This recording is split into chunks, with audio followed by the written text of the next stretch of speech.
دیکھیے کل اس پہ بات ہوئی پرائم منسٹر آف پاکستان سے، اور میں نے اپنا جو ذاتی رائے تھا اور جو قانونی ان کو بتایا کہ ملکنڈ ڈویژن پہ اگر آپ کہتے ہیں کہ گاڑیاں پکڑو اور ٹیکس دیں گے، یہ کریں گے، یہ تو ریاست کا فیصلہ ہے، لیکن ریاست نے یہاں پہ سیل ٹیکس اور انکم ٹیکس سے اس علاقے کو ایگزیم کیا ہے، نمبر 1۔ سیکنڈ یہ ہے کہ اگر ایک آدمی کے پاس گاڑی ہے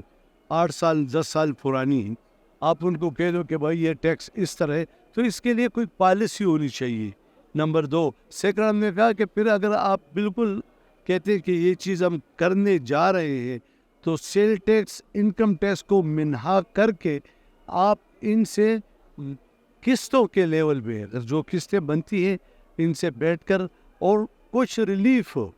مثلا میں یہ کہتا ہوں کہ بھائی ابھی ایک چیز نئی امپلیمنٹیشن ہو رہی ہے، یہ ہماری ذاتی رائے تھی اور اس نے کہا کہ انشاءاللہ تعالیٰ اس طرح ہم سوچیں گے، اگر ایک چیز پہ ڈیوٹی ہم نے آپ سے 20 روپے لینی ہے تو ہم نے کہا ان کو یہ ریلیف بھی دے دیا ہے کہ بھائی چلو پاکستان کے اس جو مشکل حالات ہے اس میں آپ بھی اپنا حصہ ڈال دیں، آپ کو اتنا ریٹ ہے، سیل ٹیکس انکم ٹیکس بھی معاف ہے، تو پھر وہ معمولی سا رہ جاتے ہیں، اور پھر یہ ہمارے بھائی جو ہے نا اسی گاڑی میں پشاور بھی آئیں گے۔